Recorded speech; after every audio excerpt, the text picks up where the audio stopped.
Hello and welcome to this roundtable dedicated to women in Europe, especially in politics. So Europe is still a male universe, although the situation is slightly better than elsewhere. 26% of women are present in national parliament at the EU level, which is to be compared with 21% in the world. Fair representation of women in politics and government is essential to a sustainable democratic project such as the EU 2028, and it's also a key value for the EU.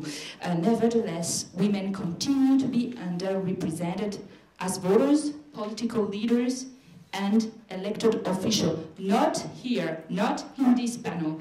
They are present, and they are here to answer your question as well. First, we will put all these questions. To our distinguished guest, beginning with Marta Dassou. Nice to meet you. Nice to meet you. Bonjour. If you want to speak in the mic. And you're Deputy Minister of Foreign Affairs in Italy, right? And you're in the Letta coalition government. Up to now, in these minutes. Still now. And you were appointed Undersecretary in 2011 and remain yet an Editor-in-Chief of the journal Aspenia. Welcome, Mrs. Minister. Welcome. Thank you very much. Alors, à côté de vous, Maria Gabriel, députée européenne du Parti populaire européen. Vous préférez vous exprimer en français, que vous maîtrisez très bien, puisque vous avez un diplôme de philologie français. Ah, voilà. Vous êtes vice-présidente de la Commission sur les femmes ici au Parlement européen. Vous nous venez de Bulgarie. Et last but not least, to put our discussion into perspective, Claire Ansley. Nice to meet you. You're a professor of politics at the University of Manchester. Your research focuses on the importance of securing a strong presence of women in politics. So we will be discussing here 5 issues. Women in national politics, in EU politics, installing quotas or not. And you'll see that there will be a debate about this issue also, which is very sensitive. And is there such thing as female solidarity and networking? Is there also such thing as female style of management? But let's begin with women in politics at a national level. Today, to this moment, there are 5 heads of state and government in the EU 28, 5 out of 28. It's not so good, right? So would you say that it's very hard to break the glass ceiling in politics from your own experience? Ms. Dassou. Yes. Thank you very much, first of all. Yes, 5 out of 28 is not so much. The trend, in any case, is encouraging in my view, especially because the most important component of this 28 is a woman, to be honest. Not to, I don't want to say that Europe is a German Europe, but certainly we can say that Angela Merkel is the strongest leader in Europe. So from this point of view, we can be rather satisfied. From the point of view of other institutions, like the ECB, we had a very important battle led by Sylvie Goulard because we didn't have even one of the members in the board being a woman. Zero. That's so the actual figure. So the only other institution not having one woman was the Chinese Politburo, the 11 members. So that was, in a sense, rather telling, to be honest. My point on the EU, is whether we could have a sort of transnational women lobby looking at a much important representation of women in bodies like the European Parliament, clearly through the elections or not. This is very difficult because up to now, European elections have been fought under national vertical national campaigns. So one major change, in my view, could be to decide that women can really create a sort of transnational European lobby. And one of the first tests could be the position of the President of the Commission, after all. Because, as you all know better than me, sitting in this room, in these coming European elections, we will try to improve the democratic legitimacy of the European Union, indicating, to use this terrible word, the future President of the Commission.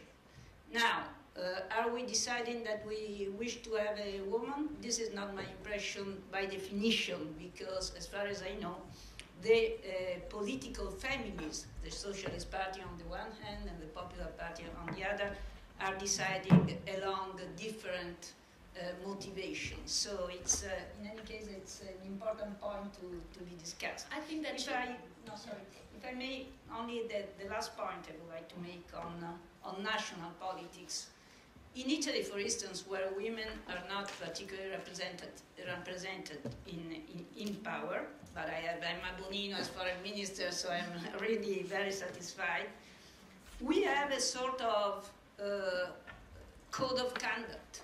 In the center-left, you have a one-to-one representation for political elections, one male, one woman in the electoral campaign. So my opinion is that we really made many steps forward, but the major change would come if we decide that we are not interested in taking up part of the old power, which is collapsing, by the way, but we would like to have a new kind of power, and from this point of view, building up a transnational European power would be very important. So I think that you will agree that it's rather low, even in national government, 26% of women are present at the national parliament, and it is to be compared to 21 for the whole world. So it's not such a breakthrough for Europe, and it's not such a female-oriented political field, really, in Europe. No, I absolutely agree with you. I don't think it is. I mean, I think sort of early having around about 20%, 25% women's representation in Europe, almost, in many countries 100 years after women got the vote, I don't think is good enough. And what we've seen is over the last 20 years, 30 years maybe, a gradual increase. Yes. And I think that's positive. That the trend is, in most cases, going in the right direction. There have been blips. So, I remember in Sweden a decade or so ago, all of a sudden women's representation went backwards, and they got a massive shock. They thought all of a sudden, actually, this is not something that we can take for granted. This is not something that's going to be improving, without some kind of effort. So, some parties there introduced quotas. But I think that incremental track is something that actually I'm getting a little bit tired of, because I don't think progress is fast enough.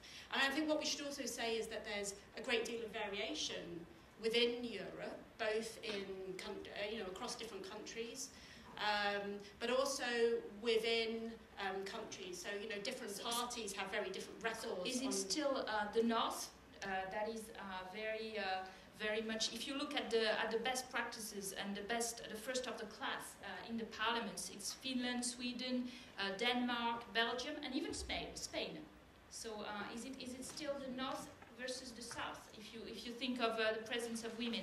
Yeah, I mean, the Nordic countries were at the forefront of promoting women in public life, both in Parliament and also in the labour market as well. So they are ahead of the game. But as I said before, it's not a steady trajectory. There have been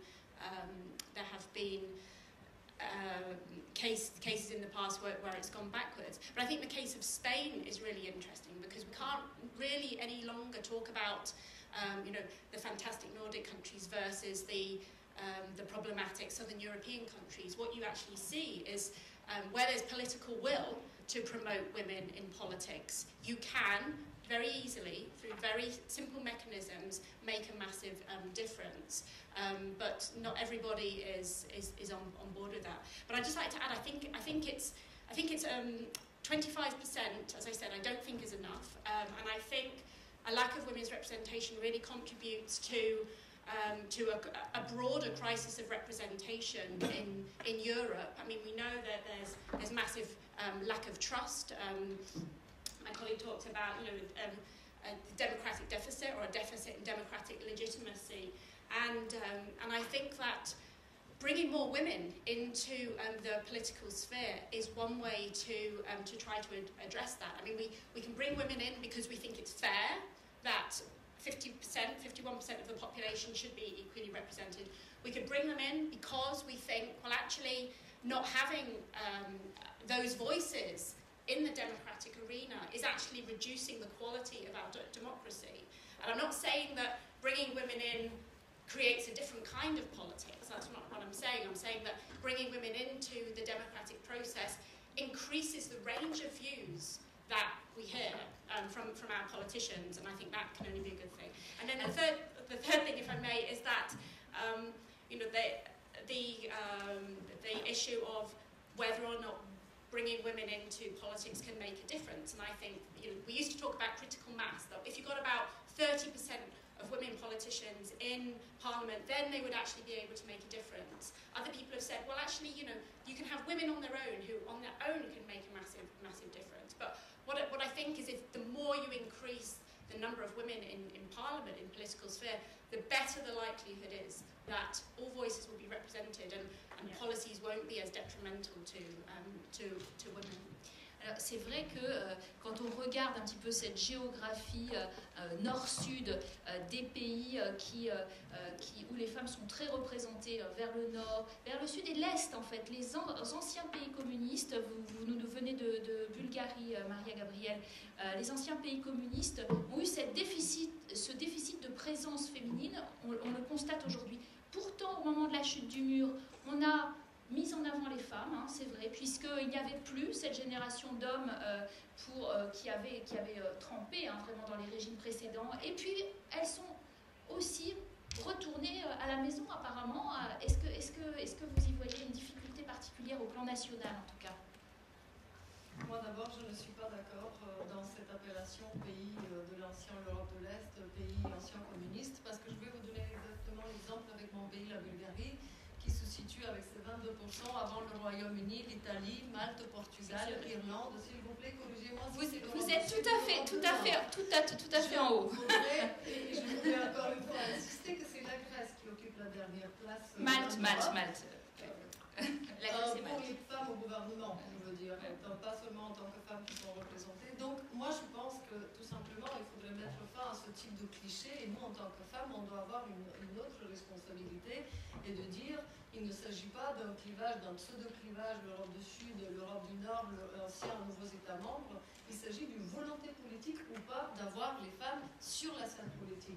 C'est ainsi que je pense que la première chose, c'est ça qui manque au plan national, d'avoir une volonté politique affichée de la part de tous les partis qui doivent avoir un consensus quant à la participation des femmes pour que la participation des femmes puisse être faite.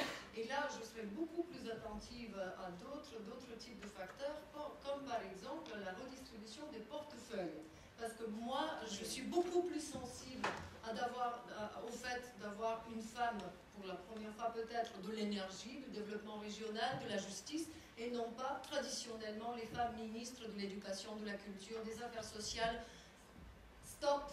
Il faudrait au bout d'un moment qu'on dise clairement qu'on veut des femmes qui accèdent des postes de responsabilité, mais pas n'importe quelle responsabilité. Donc, je pense d'ailleurs, vous êtes invité par Catherine Ashton, justement, sur une initiative sur la diplomatie, parce que c'est un monde aussi alors très machiste, que le monde des affaires étrangères est traditionnellement réservé aux hommes, mais Catherine Ashton a l'intention de changer un peu ça dans son service extérieur. Mais déjà, ça dure 3 ans. Madame Ashton fait des efforts pour qu'il y ait plus de femmes dans ce domaine, chasse garder des hommes, ce que sont les affaires étrangères. C'est ainsi qu'au mois de septembre, j'ai eu l'honneur d'être invitée à ce que Mme Ashton a formé, c'est le réseau des femmes dans le service européen pour l'action extérieure. Se retrouver au même endroit, des femmes chefs de délégation, c'est quand même les ambassadeurs de l'Union, la voix de l'Union dans le monde, les femmes ambassadeurs, les femmes ministres des Affaires étrangères, c'est un signal qui est très fort. Et encore une fois, la question supplémentaire, les femmes qui accèdent à des postes de responsabilité,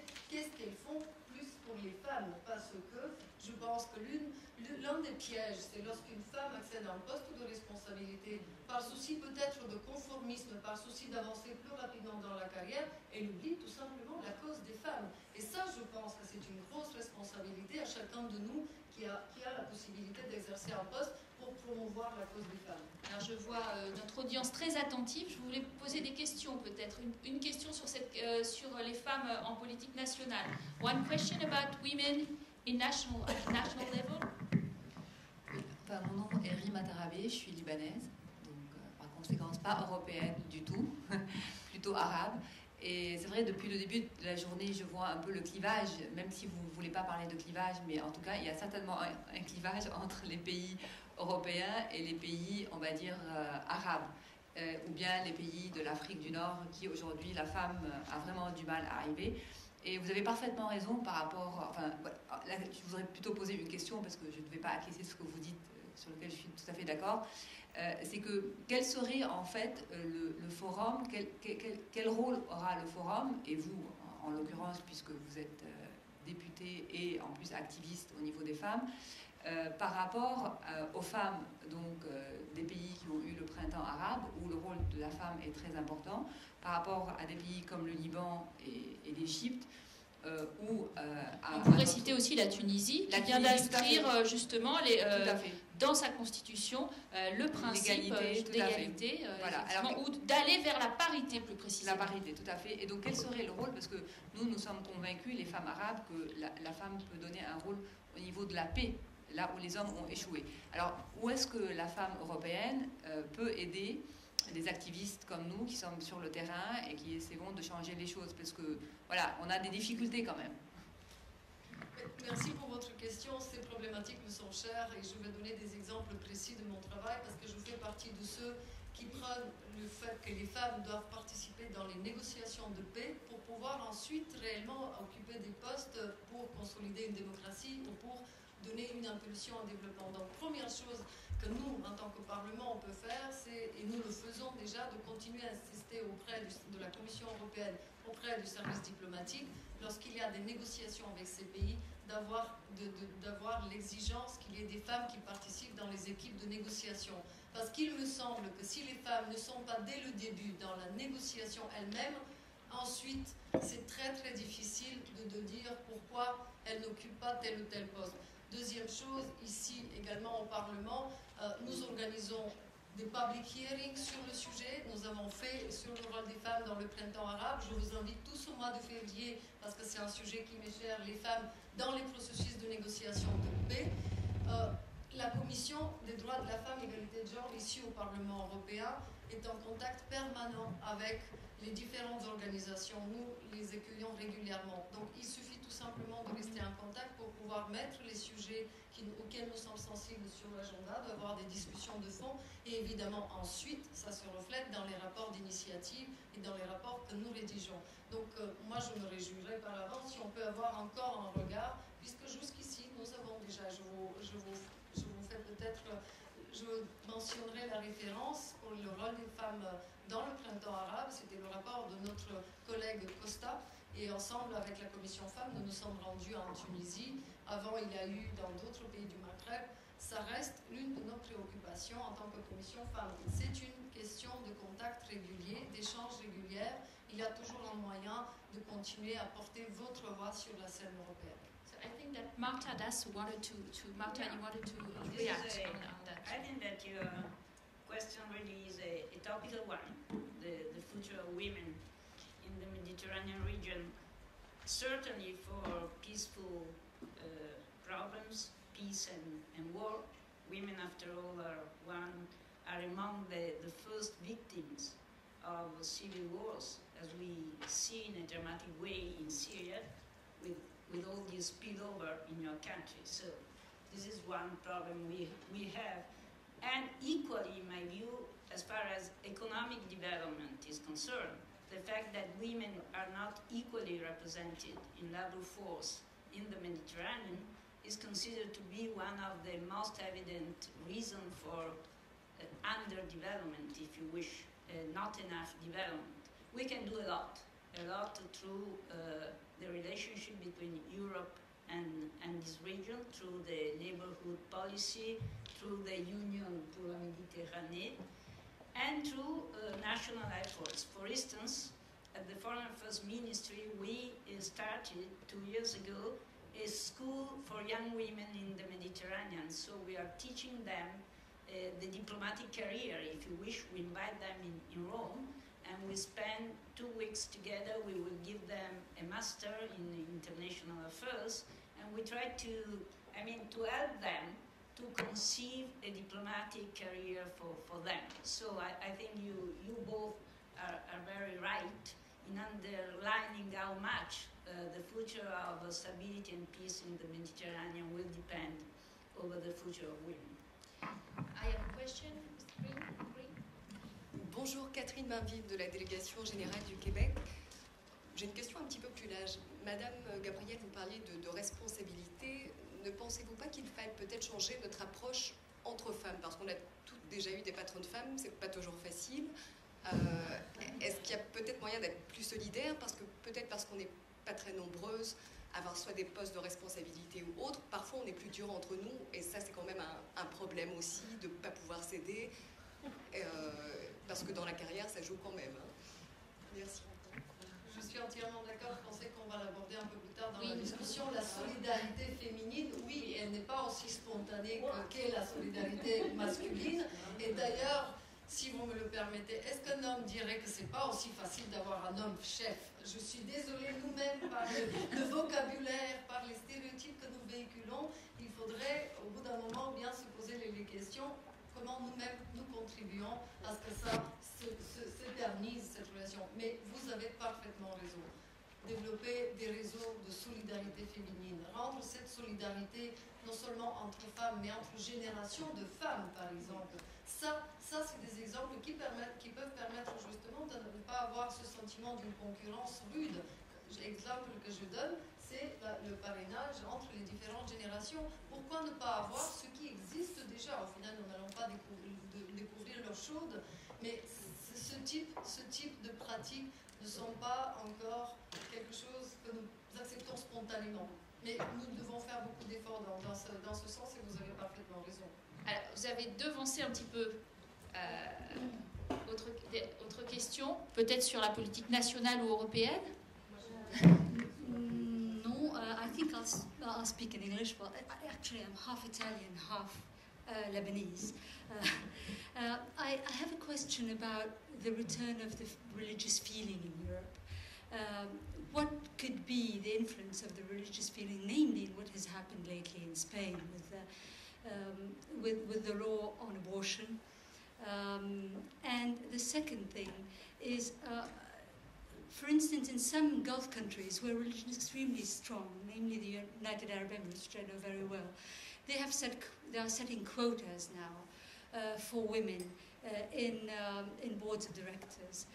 Now, this is a second question, but it is somehow linked in view of the fact that religions are taking more importance than they used to in, I'd say, our generation about 20 years ago. Now, is quota a possibility to force women in certain places? So is there basically a revival, a religious revival that would mean a backlash for women? And is there also the necessity then of quotas? That would be our next theme. Moi, j'aurais tendance à répondre avec deux phrases. Les droits des femmes sont les droits de l'homme, et les droits de l'homme n'ont pas de religion. Point. Et je crois que nous tous, nous avons la responsabilité de promouvoir cette approche.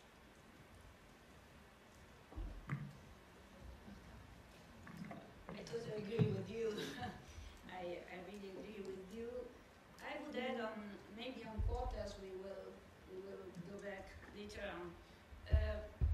It depends on religion also.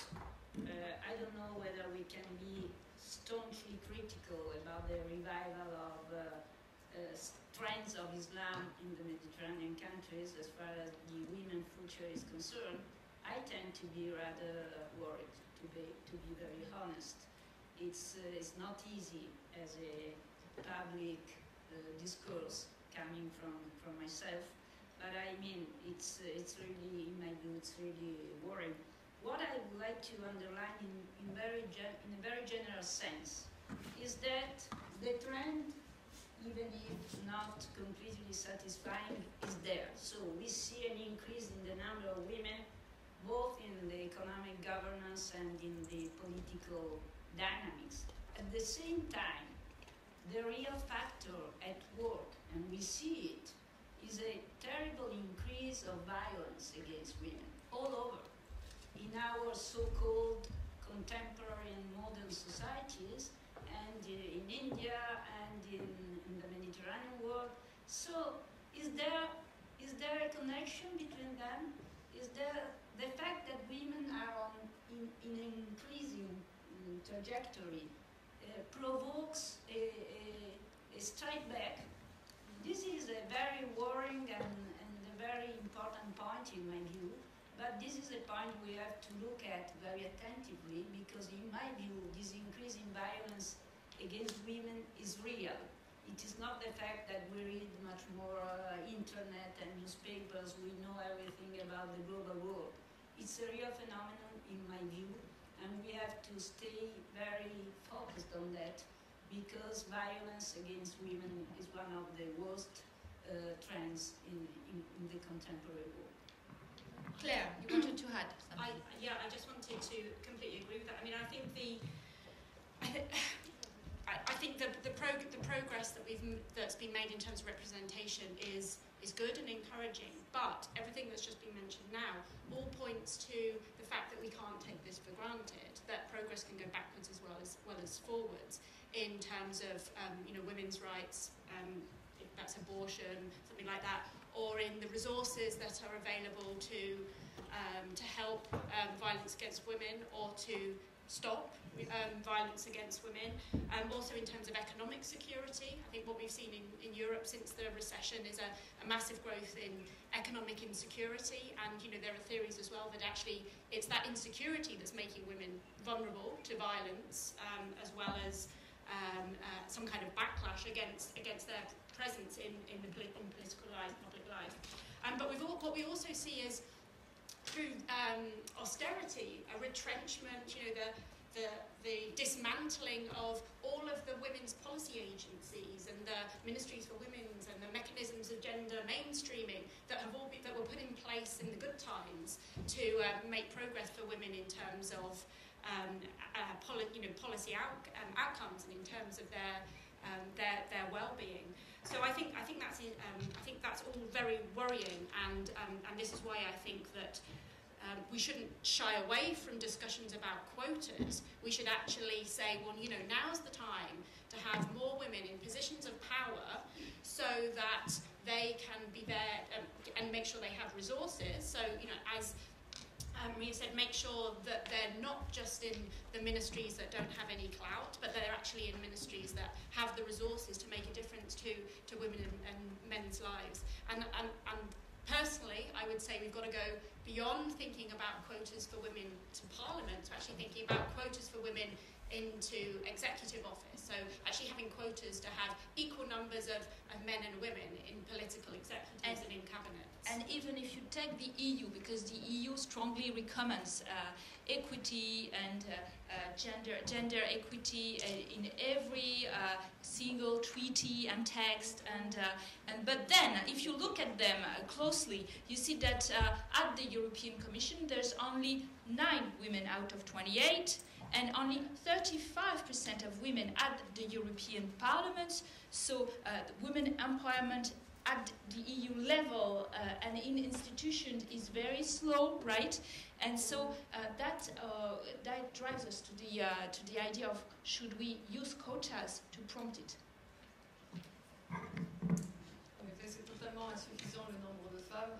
Il nous reste peut-être la petite consolation que le Parlement européen et aussi l'institution qui peut servir encore d'exemple, essayer de tirer un eau. Pour ce qui est des quotas, je vais partager mon avis personnel. Pour être parfaitement honnête, au plus profond de moi, je suis contre les quotas. J'ai toujours en tête l'expression femme quota. Une femme qui a une position parce que c'est une femme. C'est pas parce qu'elle a des qualités, c'est pas parce qu'elle l'a mérité, c'est pas parce qu'elle a du potentiel. Et donc, depuis le tout début, j'étais très partagée. En revanche, nous savons qu'il y a un argument qui plaide en faveur des quotas, et c'est la lenteur des progrès. Parce que nous le savons que si continuons avec le rythme actuel, bonjour, encore 2 générations qui de nouveau vont être à la même table, de nouveau peut-être nos arrière-petites-filles vont dire nous voulons plus de femmes. Donc c'est gênant. Quelque part à ce moment arrive la réflexion que pour moi les quotas c'est le mal nécessaire. Ce n'est pas la panacée, ça ne doit pas être le seul instrument. Certes, ça a cette grandeur de la loi qui peut permettre d'avoir un rythme plus rapide, mais en revanche, nous savons suffisamment d'exemples qui montrent que ce n'est pas les quotas qui ont amené à plus de femmes, et l'exemple de Finlande et de Danemark laisse à réfléchir aussi. Donc, il me semble que nous devons trouver l'équilibre entre les moyens législatifs, les quotas, et des moyens non législatifs. Réfléchir à la responsabilité des partis politiques, réfléchir à comment instrumentaliser la participation du secteur civil. Les organisations de la société civile ont acquis une expertise incroyable pendant les années.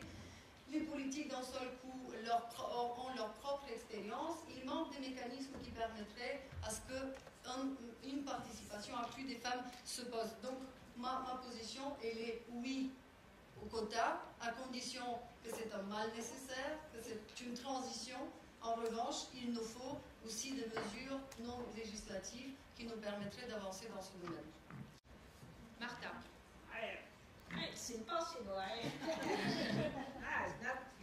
always agree with you. How can it be? I'm joking. Clearly, if you are young, bright, well-educated, smart, etc., quotas really are not ideal because it's diminutio in Latin. And so the point is that we have quotas for men, hidden quotas, if you wish. So I spent the entire first part of my life speaking against quotas because I was young, beautiful, and smart. Now C'est tout ce que mes collègues au Parlement me disent. now that I'm old enough, and I discovered that there are these hidden quotas for men. I tend to be more. I understand that quotas can be a temporary instrument.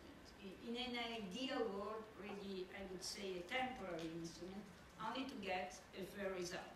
The important point in my view is the one that Claire was making before. If you exclude from governance, from representation, from access, because it is a question of access, half of the population, competition is too low. I mean, it's clearly quotas could be a temporary instrument to increase competition, not to reduce it, and to increase competition for the sake of our democracy, for the quality of our democracy. So I would say yes to quotas because I'm old enough to say so, as a temporary instrument, as a means not to reduce competition but to increase it, in the name of the quality of our democracies.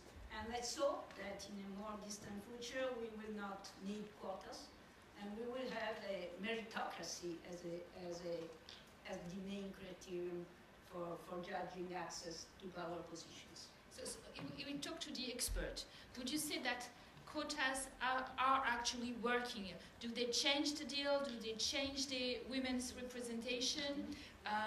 Whenever they are applied in the political field, especially? What is your experience? What is your research about that? It varies completely. So in the UK we've We have not quotas, but the Labour Party has all-women shortlists. So they'll decide that certain constituencies can only have women standing in them. And that has been massively, for our electoral system in the UK, it's been fantastically effective at very rapidly increasing the number of women in Parliament, but only in the Labour Party, only in that one party. In the Conservatives and the Liberal Democrats, it's a disaster. But then you see, in other countries, so in France they introduced a parity legislation to have 50-50, and I think the mechanism for compliance was to fine political parties if they didn't. And they'd rather be fined than actually put women on top position. Exactly. So they can be effective, but there are always ways around it. I interviewed a former minister recently for some research that I'm doing, and I said to her, what's the biggest barrier to women in politics, and particularly, to executive office? And she said it's that very strong sense of male entitlement, and that was, that is what has to be broken down. And we could spend half of our, political energy trying to fight against that sense of male entitlement, or we could cut through it and break up that golf club clique and all of those cozy networks and actually shortcut it and find ways of bringing women in. Now, one of the arguments against quotas is, well, there's not enough quality women out there, or they won't be as good. But of course there are. I was sitting at the back of the last session looking at the range of women in this session. I'm thinking it's just not true that there aren't women out there who are willing to step into up to these roles, but a lot of them don't want to put up with that battle against male entitlement that makes it such hard work. Sorry, a very small addendum to what I said. Italy, for instance, has been for a long time really what we define a blocked society. So there was You mean a machist society? No, a society in which the power structure was the prerogative of not only men, but old men.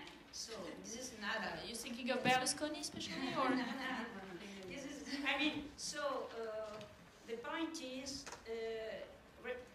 social change, the possibility of a social escalation, if you wish, in power. And so I would say it is important that we are able to have more women in power, but only more young people. In Italy, this is a fundamental battle to win in each of the sectors of our life. Not only the political parties, but really also all the structures of power, universities, economic power, and so on. So not only women, but also you. So we'll take the question on this subject of quotas or any questions? On the quota. Yes.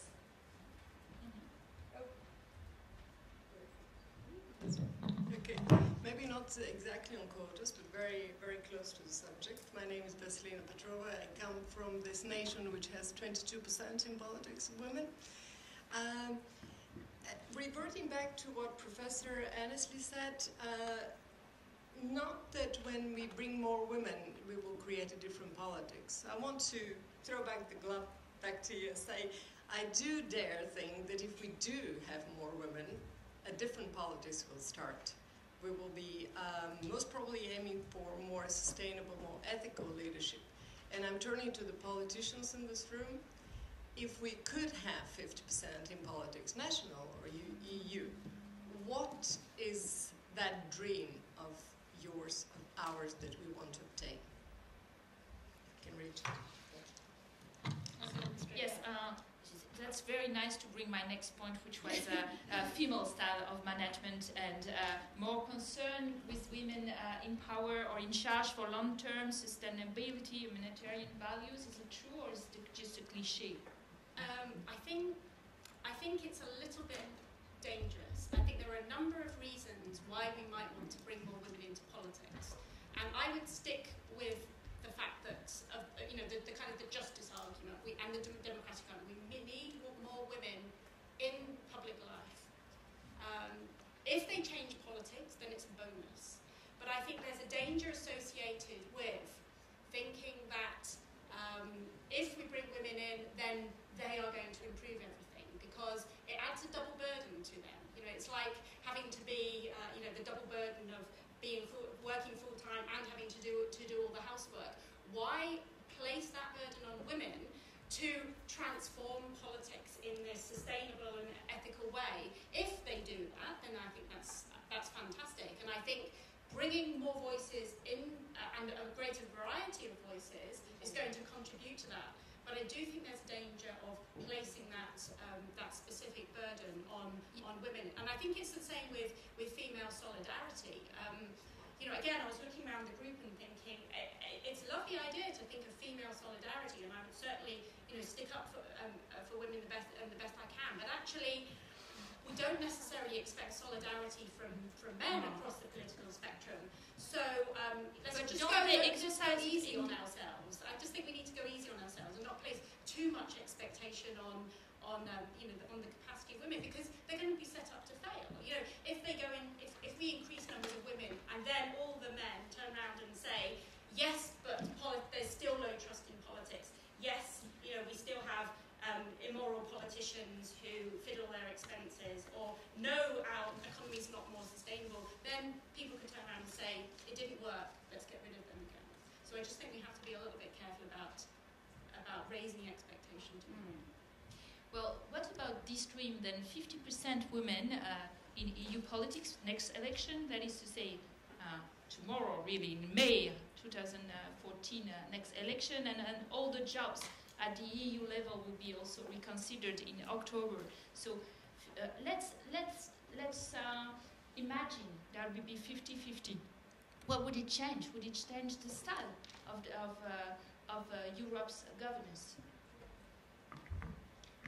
En premier, je crois que si on a 50% des femmes, ça veut dire que nous avons réussi à faire des hommes les premiers défenseurs des femmes. Oui. Et je pense que ça change tout. Parce que ça doit être notre objectif. Nous ne devons pas rester seulement entre nous-mêmes, entre nos propres objectifs, notre vision des choses, ensemble avec les hommes. Et si les femmes se retrouvent à 50%, ça veut dire que nous allons avoir des politiques qui prennent en compte la vie et des hommes et des femmes. Il me paraît qu'à ce moment-là, nous allons enfin pouvoir avoir un commissaire homme de l'aide humanitaire, un commissaire femme de l'énergie. Donc ça permettrait à ce que les portefeuilles, les politiques qui sont faites se font sur la base des compétences, sur la base des qualités, et non pas sur la base du positionnement de tel ou tel pays, pour ne pas dire parti, ou bien de tel ou tel préjugé. Et ça veut dire qu'au fond, si on arrive à avoir les 50% de femmes, des hommes défenseurs des droits des femmes, ça veut dire que nous avons réussi ce que nous ne devons pas perdre de vue, combattre les stéréotypes, parce que et les quotas et les autres mesures ne s'attaquent pas au fond du problème, qui est de combattre les stéréotypes, les clichés sexistes quant au rôle traditionnel de l'homme et de la femme. Et ça me paraît comme le plus grand pas en avant que nous devons faire. Ouais. Even if, in my view, if we decide that we have women in power, and then on Monday they speak about the rise of women and women issues, the rest of the week they are in power and they behave exactly as any other humankind without a particular ability of changing the nature and the exercise of power. In my view, here we risk a sort of schizophrenia. Even if I understand what you said before, Claire, I'm hesitant because my reading of the current international system, either national or international, is that our democracies do not work so well. We really would need a new exercise of power in international politics, even more so. So maybe I'm too ambitious, but I would say that in our, if you wish, pretense to be competent, to be apt to run the world and our political system, a position in big financial institutions, the idea that we can increase the quality of power is a very important one for me. I read a wonderful book written by Moses Naim, a man, The End of Power, and he makes the case in a very convincing, persuasive way that the traditional power is changing in a fundamental way, and this is true. The old political parties are collapsing. So, I mean, we need to not only to try to grasp the old power of the last century. I think that we must have this ambition to rethink the nature of power and to exercise it in a new way. Network governance, for instance, is much more important than before.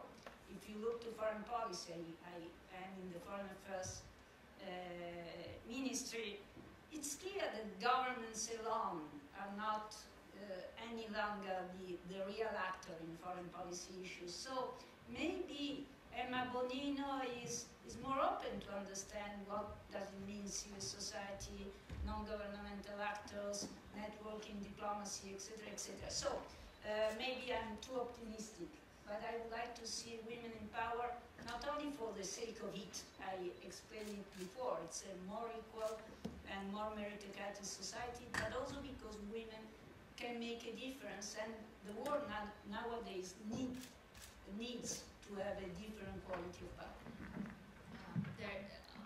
There is a question here and then.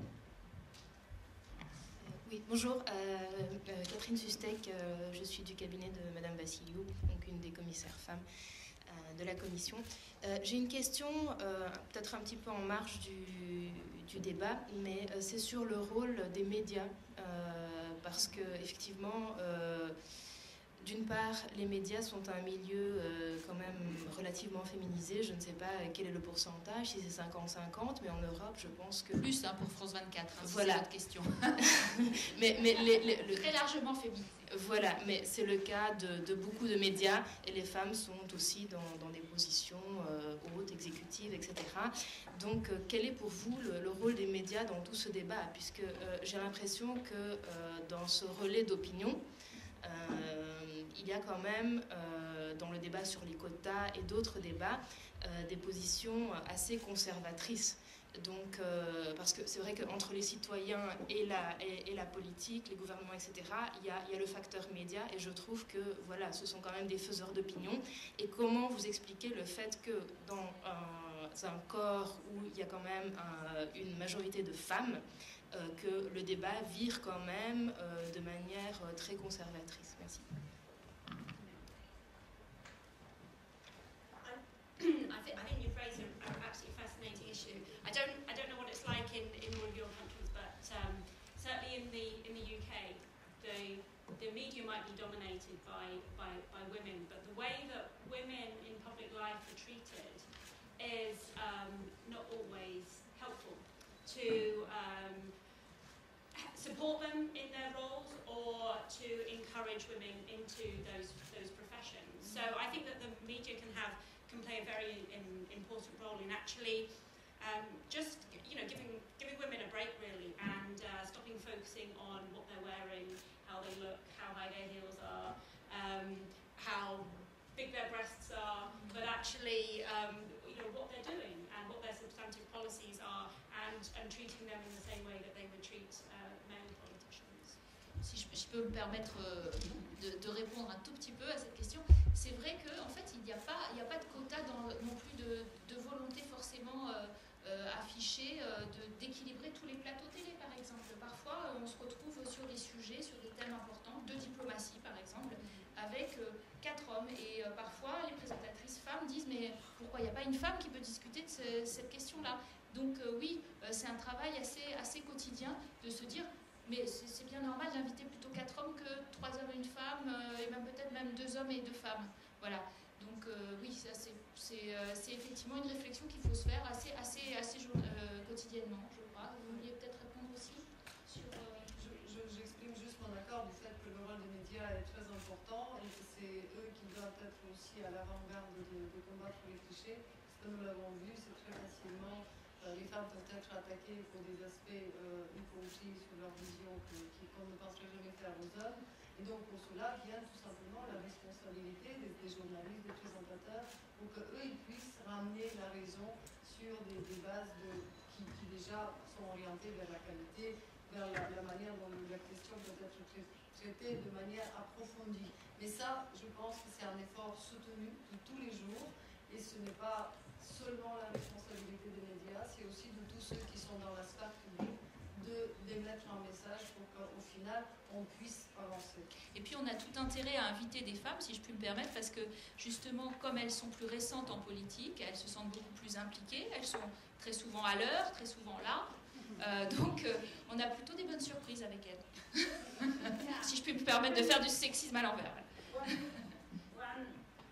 One brief remark. I think that one risk looking to not only to the traditional media, because after all we are in a world in which new media are even more important.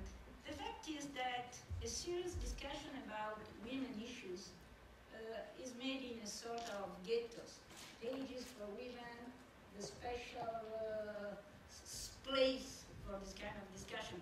The real important point is that this becomes a mainstreaming factor, so it is much more pervasive. Otherwise, we have this sort of schizophrenia again. I have a question for you. Lydia est la fin du rôle de la première dame en France. What is your question? It's really the end of the role of the première dame. I guess so. Does it change the political system in France or no? To have or not to have a first lady, that's what you mean. We'll soon find out. Well, you know, sometimes I hope that France will have a first lady, which would be a prime minister or a president. That would be much more interesting for its politics, I'm sure. Right? Right. So that would be my answer. Let's wait for this kind of first lady. That's more interesting. Oui. Une question. Oui. Bonjour, Isabelle Lefort, je suis journaliste pour la Tribune. Et donc sur la question des médias, comme je suis beaucoup... Il faut appuyer sur le bouton rouge. Voilà.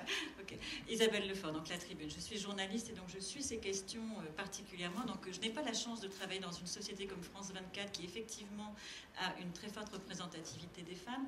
En revanche, j'ai la chance d'être dans un titre où le président de la société est totalement convaincu. Et je crois que comme sur le plan politique, si vous n'avez pas un président d'une société qui est convaincu et qui défend la question des femmes, ça n'avance pas. Et souvent, aujourd'hui, ce que l'on nous répond, c'est que le sujet des femmes sont traités soit d'une manière propagande, c'est-à-dire qu'on considère qu'il faut faire avancer la société, faire avancer le droit des femmes, et donc c'est un non-sujet pour beaucoup, ou alors c'est traité sous le plan de l'actualité, donc par exemple la première dame, etc. Ou là récemment, avec le vote de la loi de l'égalité à l'Assemblée nationale en France, on a abordé le sujet, et les grands médias l'ont abordé, uniquement sur la question de l'avortement. Or, il y avait beaucoup de choses, etc., à faire avancer. Ceci étant, et je pense que les médias ont un rôle essentiel à jouer pour faire avancer les mentalités, mais aussi par rapport au lobbying international et européen. Comment faire avancer la question, au-delà des questions nationales, sur un consensus européen. Yvette Roudy a dit il y a peu, unissez-vous. Comment faire pour que les réseaux, que les médias s'intéressent à ces questions?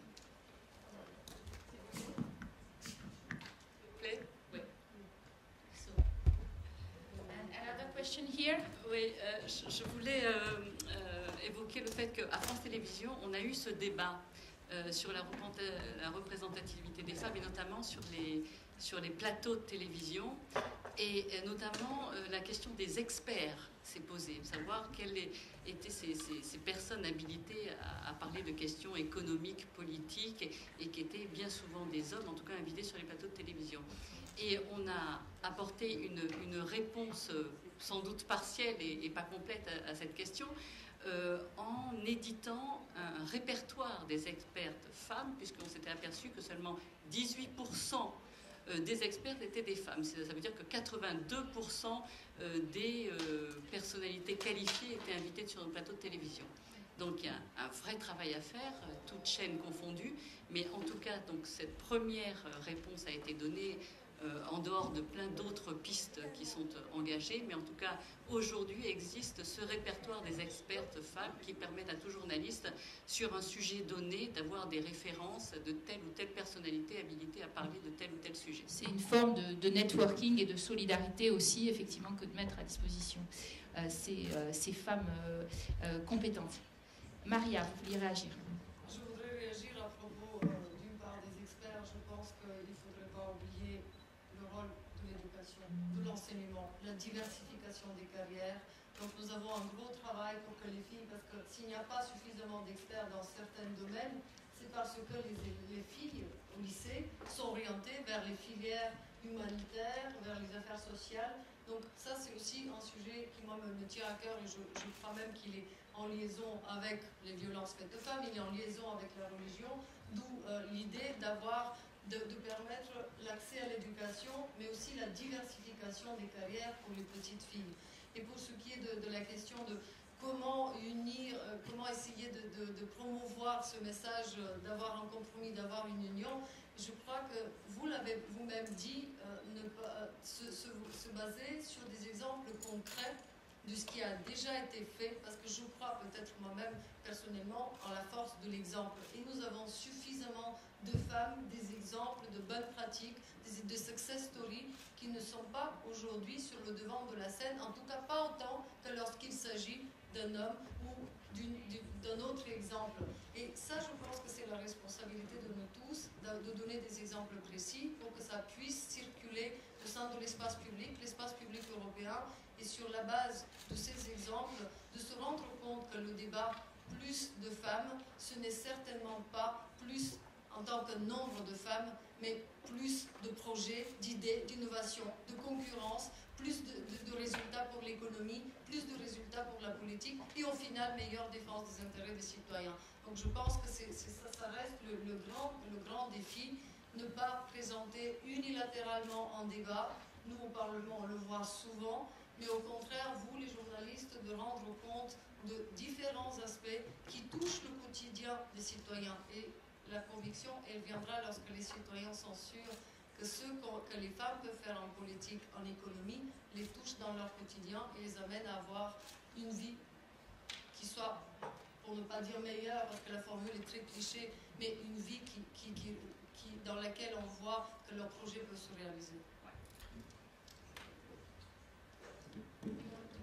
I wanted to come back with a very, very quick comment, because I think in the UK there's been a similar movement to increase the number of experts who are available for comment to the media, to increase the number of women on panels and all that kind of thing. And that's great. It's been pretty successful. But I think what's been as important and as effective is a big campaign amongst within some political parties and NGOs and think tanks to get men to sign up to a campaign where they will not appear on a panel if it's only men. And that's actually been pretty effective, where if we can get men on board to say, hang on, who's on the panel? No, I'm not going to do it. Get a woman on and then I'll consider it. So I think, we have to attack all of these issues from a number of directions. Okay, so to maybe a last question, and then we'll try and summarize this year, 2014, and the next election. Yes? Marion Berzin, Bureau Aquitaine Europe. Ma question en fait est reliée à ce qui a été dit en première partie au niveau du forum. Il a été dit que les situations de crise étaient aussi des moments pour penser de nouvelles formes d'action et de nouveaux systèmes. On voit aussi que la crise touche particulièrement les femmes. Elles sont de plus en plus amenées à un retour à la maison. Elles ont une vulnérabilité sociale et conjugale. Et j'aurais aimé savoir que ce qu'on peut faire, ou ce que vous pouvez faire en tant que femme politique, pour penser à un nouveau système et aussi préserver ces femmes de ces situations de vulnérabilité. Alors, vous allez répondre, mais quand même, j'ajoute par contre que les crises et les crises majeures économiques favorisent l'arrivée des femmes au pouvoir. On l'a vu en Islande, crise majeure, les femmes ont été élues. Je reviens de Lettonie, où crise majeure, le gouvernement saute immédiatement met une femme. Donc pour résoudre les crises, elles sont considérées comme suffisamment compétentes. Mais par contre, elles ne restent pas longtemps après. Je ne pense pas qu'on peut justement comme le secteur du bâtiment où les hommes sont plus lourdement touchés par la crise. Nous avons aussi des exemples des petites et les moyennes entreprises qui sont majoritairement dirigées par des femmes pendant cette crise et qui montrent des résultats supérieurs aux autres de l'ordre de 30, 40 jusqu'à 50%. Donc voilà, moi je me pose de la victimisation des femmes. Les femmes toujours victimes de la crise, les femmes toujours... Il faudrait que nous, les femmes, on apprenne à mettre en avant les bons exemples. Ça ne doit pas nous permettre de perdre de vue les gens en situation vulnérable. Nous savons qu'on doit avoir une structure des systèmes sociaux. Nous ne devons pas laisser ceux qui sont les plus démunis dans la difficulté permanente. Mais en même temps, je ne suis pas sûre que c'est le cas des femmes. Je pense que c'est une question d'équilibre. Il faudrait aussi apprendre nous-mêmes de mettre en avant les femmes qui ont réussi grâce à la crise, les femmes qui ont innové grâce à la crise.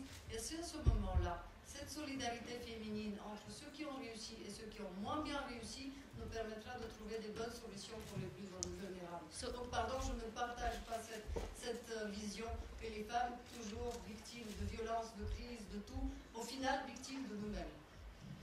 Right. For a last word, maybe, Marta, we finish with the idea of 2014, an important electoral year in Europe.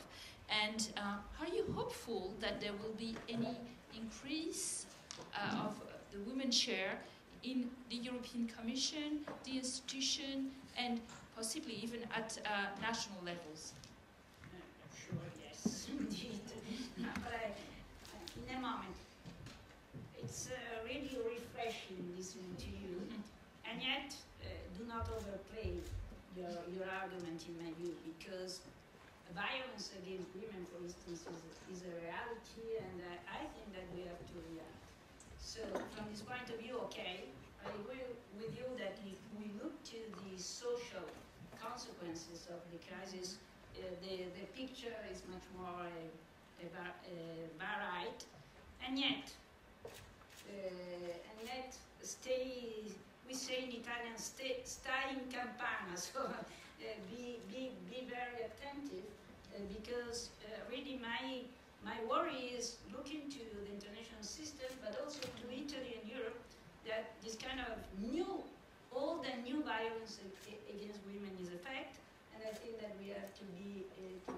Je ne peux pas laisser dire ça, parce que je ne mélange pas la violence faite aux femmes avec les femmes et la crise, et les femmes dans situation de vulnérabilité suite à la crise.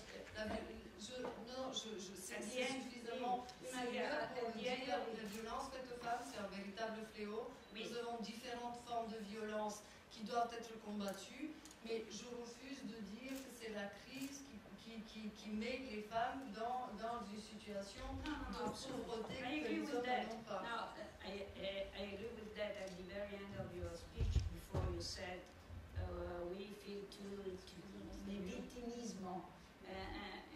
Yes, in a sense you're right. It's very refreshing. It's very right. And yet, be attentive, be in campana, because violence against women is back. Restons vigilantes.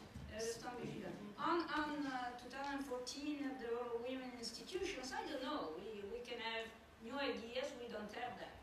Because in a sense we could say, as women, we will go and vote in these European elections, provided that we are certain that half of the positions in the European Commission are guaranteed to women, for instance, or the number of women in the European Parliament rise to this or this other level. This does not happen for the reality, for the real point that European elections are not European, are not transnational elections, are national elections for Europe, which is a different point.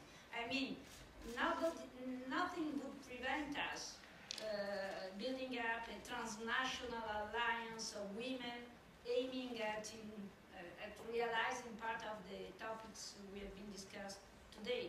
The point is that we are not ready to do that because the way in which European politics is played out, it still is a different one. So maybe this could be an idea for the future. For the moment, it is not. Just last word. You're optimistic that it will change in 2014, and we take the challenge of these new elections or electoral year to boost women? Let's wait and see. I can't look into the future in that way. But what I think I'd like to say as a final sense is that it is important to flag up women's individual success and use that as a role model, as a way to inspire other women. But there are in the world, in Europe and in my country as well, an awful lot of women who are not in a position to even start to aspire to that because they don't have the economic means, or because, as we talked about, they're victims of violence. And so I do think that while we don't want to always present women as a victim, I do think we have a responsibility to think about ways of creating more gender equality for women in a range of ways. And economic austerity has affected a lot of women, not the kind of women who are setting up their own companies and successful SMEs, not the kind of women who are successfully going into public office, but the kind of women who, on a day-to-day basis, are really struggling to find ways to feed their children. So I think that without wanting to present women as complete victims, I think there is a strong responsibility to recognise the damage that austerity and the economic crisis has done to a number of women and to help. On a pas de clivage politique, je crois ici, donc je pense que en tout cas moi je resterai dans ma posture que les femmes ne méritent pas une division politique. Nous sommes d'accord ici, je pense, sur le fait qu'on doit avoir plus de femmes, œuvrer à leur indépendance politique, combattre la violence et faire en sorte que surtout on le fasse ensemble avec les hommes pour que la cause puisse avoir de la consistance. Donc je refuse ici d'entrer, évidemment mon groupe politique représente une position différente. Je ne peux pas être d'accord avec le fait que les mesures d'austérité ont amené à une plus grosse pauvreté des femmes, mais je m'arrête là.